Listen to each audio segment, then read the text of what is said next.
ಕುಶಾಲನಗರದ ಬಟ್ಟೆ ಶೋರೂಮ್ ಒಂದರ ಪ್ರಚಾರ ಫಲಕಗಳಲ್ಲಿ ಸಂಪೂರ್ಣ ಆಂಗ್ಲ ಭಾಷೆಯಿಂದ ಬಳಸಿ ಕನ್ನಡ ಭಾಷೆಯಿಂದ ಕಡೆಗಣಿಸಲಾಗಿದೆ ಎಂದು ಕರ್ನಾಟಕ ರಕ್ಷಣಾ ವೇದಿಕೆ ಎಚ್. ಶಿವರಾಮೇಗೌಡರ ಬಣ ತೀವ್ರ ಆಕ್ರೋಶ ವ್ಯಕ್ತಪಡಿಸಿದೆ. ಇಂತಹ ಪ್ರಕರಣಗಳಿಗೆ ಕಡಿವಾಣ ಹಾಕುವಲ್ಲಿ ಅಧಿಕಾರಿಗಳು ನಿರ್ಲಕ್ಷ್ಯ ವಹಿಸಿದ್ದಾರೆ ಅಂತ ಆರೋಪಿಸಿ ಪುರಸಭೆಗೆ ಮುತ್ತಿಗೆ ಹಾಕಿ ಪ್ರತಿಭಟಿಸಲಾಯಿತು.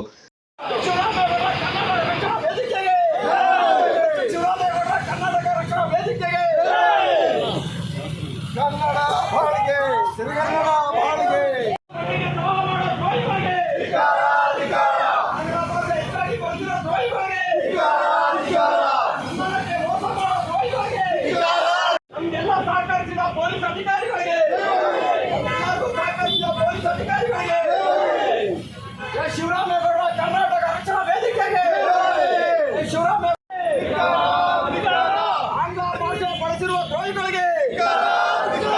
ಆಂಗ್ಲ ಭಾಷೆ ಬಳಸಿರುವ ದ್ರೋಹಿಗಳಿಗೆ ಕನ್ನಡ ಬಳಸುತ್ತಿರುವ ದ್ರೋಹಿಗಳಿಗೆ ಕನ್ನಡ ಮಣ್ಣಿಗೆ ದ್ರೋಹ ಮಾಡಿರೋ ದ್ರೋಹಿಗಳಿಗೆ.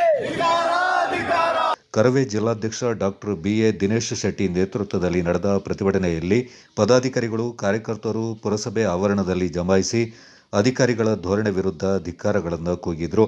ಕೂಡಲೇ ಆಂಗ್ಲ ಭಾಷೆ ಪೋಸ್ಟರ್ ತೆರವಿಗೆ ಕ್ರಮ ವಹಿಸಬೇಕು, ಇಂತಹ ಪ್ರಕರಣಗಳು ಪುನರಾವರ್ತನೆಯಾಗದಂತೆ ಸೂಕ್ತ ಕ್ರಮ ಕೈಗೊಳ್ಳಬೇಕೆಂದು ಒತ್ತಾಯಿಸಲಾಯಿತು.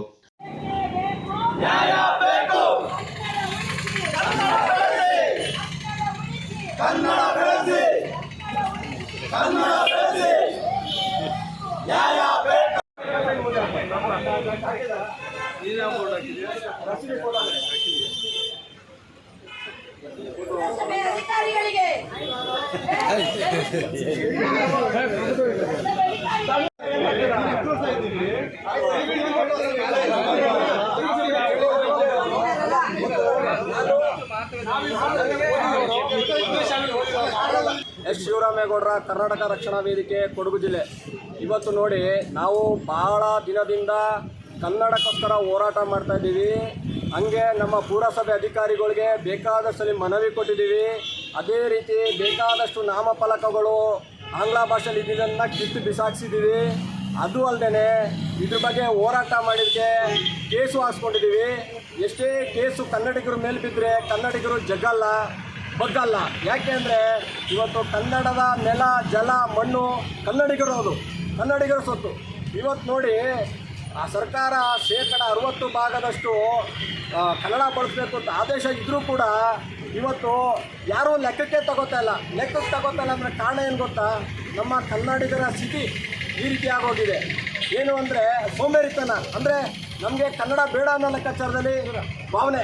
ಯಾರಿಗೆ ನಾನು ಈ ಭಾವನೆ ಹೇಳ್ತಾ ಇದ್ದೀನಿ ಅಂದರೆ, ಕನ್ನಡಿಗರಿಗೆ ಕನ್ನಡದ ಮೇಲೆ ಯಾರಿಗೆ ಅಭಿಮಾನ ಇಲ್ವೋ ಅವ್ರಿಗೆ ನಾನು ಹೇಳ್ತಾ ಇರೋದು. ಎಲ್ಲರಿಗೂ ನಾನು ಹೇಳೋದಿಲ್ಲ.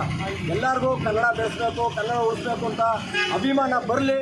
ಅದೇ ರೀತಿ ನೋಡಿ, ಇವತ್ತು ಮೈ ಸೆಲೆಕ್ಷನ್ ಎಂದು ದೊಡ್ಡ ಒಂದು ಅಂಗಡಿ ಮುಂಗಟ್ಟಲ್ಲಿ ದೊಡ್ಡದಾಗಿ ಎಲ್ಲ ನಾಮಫಲಕಗಳು ಕನ್ನಡದ ಆಂಗ್ಲ ಭಾಷೆಯಲ್ಲಿದೆ. ಅದರ ವಿರುದ್ಧ ಇವತ್ತು ಪ್ರತಿಭಟನೆ ಮಾಡಿದ್ದೀವಿ. ಅದು ಅಲ್ಲದೆ ಪುರಸಭೆ ಅಧಿಕಾರಿಗಳು ಬಂದು ಅವ್ರಿಗೆ ದಂಡ ಹಾಕಿ ಈಗ ಅದನ್ನ ತೆರವುಗೊಳಿಸ್ತಾರೆ. ಇನ್ನು ಮುಂದೆ ಯಾವುದೇ ಅಂಗಡಿ ಆಗಿರ್ಬೋದು, ಲಾಡ್ಜ್ ಆಗಿರ್ಬೋದು, ಹೋಮ್ ಸ್ಟೇ ಆಗಿರ್ಬೋದು, ಯಾವುದೇ ಒಂದು ಅಂಗಡಿ ಮುಂಗಟ್ಟಾಗಿರ್ಬೋದು, ಯಾವುದೇ ಒಂದು ಕನ್ನಡ ಹೆಚ್ಚಾಗಿ ಬಳಸಬೇಕು. ಕನ್ನಡ 60% ಬಳಸಬೇಕು. ಬಳಸಿಲ್ಲ ಅಂದರೆ ಇದೇ ರೀತಿ ನಾವು ಹೋರಾಟ ಮುಂದುವರಿತಾ ಇರ್ತದೆ. ಎಸ್. ಶಿವರಾಮೇಗೌಡರ ಕರ್ನಾಟಕ ರಕ್ಷಣಾ ವೇದಿಕೆ ಕೊಡಗು ಜಿಲ್ಲಾಧ್ಯಕ್ಷ. ಶಿವರಾಮೇಗೌಡರ ಕನ್ನಡ ರಕ್ಷಣಾ ವೇದಿಕೆಯ ಕೊಡಗು ಜಿಲ್ಲಾ ಸಂಚಾಲಕರು. ನಾವೀಗ ಮೈ ಸೆಲೆಕ್ಷನ್ ಅಂಗಡಿ ಮುಂದೆ ಇದ್ದೀವಿ. ಇದರ ಮೇಲೆ ನೀವು ನೋಡ್ಬೋದು, ಜಾಹೀರಾತು ಫಲಕ ಪೂರ್ತಿ ಆಂಗ್ಲ ಭಾಷೆಯಲ್ಲಿ ಇದೆ. 2006ರ ಕರ್ನಾಟಕ ಸರ್ಕಾರದ ಸುತ್ತೋಲೆ ಏನಿದೆ, ಯಾವುದೇ ಜಾಹೀರಾತು ಅಂಗಡಿ ಮಳಿಗೆಗಳ ವ್ಯಾಪಾರೋದ್ಯಮಿಗಳ ನಾಮಫಲಕ ಮತ್ತು ಜಾಹೀರಾತು ಫಲಕಗಳಲ್ಲಿ 60% ಕನ್ನಡ ಕಡ್ಡಾಯ ಬಳಸಲೇಬೇಕು ಅಂತ ಆದೇಶ ಇದೆ. ಇವರು ಈ ಆದೇಶನ ಧಿಕ್ಕರಿಸ್ತಾ ಇದ್ದಾರೆ. ಧಿಕ್ಕರಿಸಲಿಕ್ಕೆ ಮುಖ್ಯ ಕಾರಣ ಅಂದರೆ ಪುರಸಭಾ ಅಧಿಕಾರಿಗಳ ನಿಷ್ಕ್ರಿಯತೆ.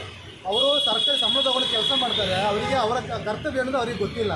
ಅದನ್ನು ನಾವು ಆಗಾಗ ಅವ್ರಿಗೆ ಗೊತ್ತುಪಡಿಸ್ತಾ ಇದ್ದೀವಿ. ಯಾಕೆಂದರೆ ಇವತ್ತು ನೋಡಿ, ಪುರಸಭಾ ಅಧಿಕಾರಿಗಳು ಬಂದಿದ್ದಾರೆ, ನಮ್ಮ ಮುಂದೆ ನಾವು ದಂಡ ಹಾಕ್ಸಿದ್ದೀವಿ.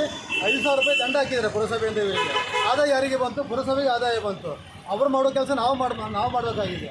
ಅದರಿಂದ ಇನ್ನು ಮುಂದೆ ಪುರಸಭಾ ಅಧಿಕಾರಿಗಳೇ ತೆರಿಗೆ ಕೊಡ್ತಾ ಇದ್ದೀವಿ. ಪ್ರತಿ ಅಂಗಡಿಗೆ ನೀವು ಏನು ನಾಮಫಲಕ ಅಥವಾ ಜಾಹೀರಾತು ಬಳಕಕ್ಕೆ ಅವರು ನಿಮ್ಮ ಹತ್ರ ಅನುಮತಿ ಕೇಳ್ತಾರೆ. ಅನುಮತಿ ಕೇಳುವಾಗ ಅವರಿಗೆ ನೀವು ಕನ್ನಡದ ಸುತ್ತೋಲೆ ಬಗ್ಗೆ ತಿಳಿಸ್ಕೊಡಿ. ಅವರಿಗೆ 60% ಕನ್ನಡ ಕಡ್ಡಾಯ ಮಾಡ್ಕೊಂಡು ತಿಳಿಸ್ಕೊಡಿ. ನೀವು ತಿಳಿಸ್ಕೊಟ್ಟು ಅದರ ಮತ್ತೆ ಅನುಮತಿ ಕೊಡಿ. ಹಾಗೆಯೇ ಕುಶಾಲನಗರ ಮತ್ತು ಕೊಡಗು ಜಿಲ್ಲೆ ಇತರ ವಾಣಿಜ್ಯೋದ್ಯಮಿಗಳು ಇದೊಂದು ಮನವಿ ಮಾಡ್ತಾ ಇದ್ದೀವಿ ನಾವು. ಇದು ಎಚ್ಚರಿಕೆ ಅಲ್ಲ, ಪ್ರೀತಿಪೂರ್ವಕ ಮನವಿ ಮಾಡ್ತಾ ಇದ್ದೀವಿ. ತಿಳ್ಕೊಳ್ಳಿ, ನೀವು ಕನ್ನಡ ನಾಡಲ್ಲಿ ಜೀವನ ಮಾಡ್ತಾ ಇದ್ದೀರಾ. ಕನ್ನಡ ನಾಡಲ್ಲಿ ಜೀವನ ಮಾಡುವವರು ಯಾರೂ ಲಾಸ್ ಆಗಿ ಹೊರಗೆ ಹೋದವರಿಲ್ಲ, ಎಲ್ಲರೂ ಉದ್ಧಾರ ಆಗಿದ್ದಾರೆ. ನೀವು ಮೊದಲು ಕನ್ನಡ ನಾಡು ನುಡಿ ನೆಲ ಜಲ ಸಂಸ್ಕೃತಿಗೆ ಗೌರವ ಕೊಡಿ. ಇಲ್ಲಿದ್ದಾಗ ಇಲ್ಲಿಯ ನೆಲಕ್ಕೆ ಗೌರವ ಕೊಟ್ಟು ಬದುಕಿ ನೀವು. ಜಿಲ್ಲಾ ಸಂಚಾಲಕ ಎಂಎಸ್ ಮಣಿಕಂಠ, ಕುಶಾಲನಗರ ತಾಲೂಕು ಅಧ್ಯಕ್ಷ ಪುಟ್ಟಸ್ವಾಮಿ, ಪೊನ್ನಂಪೇಟೆ ತಾಲೂಕು ಅಧ್ಯಕ್ಷ ಪ್ರವೀಣ್ ಪೂಜಾರಿ, ಜಿಲ್ಲಾ ಗೌರವಾಧ್ಯಕ್ಷ ನಾಗರಾಜ್ ಕಾವಲುಕೊಂಡ, ಜಿಲ್ಲಾ ಪ್ರಧಾನ ಕಾರ್ಯದರ್ಶಿ ವಿನ್ಸೆಂಟ್ ಲೋಬ ಮತ್ತಿತರ ಪ್ರಮುಖರು ಈ ಸಂದರ್ಭ ಪಾಲ್ಗೊಂಡಿದ್ದರು.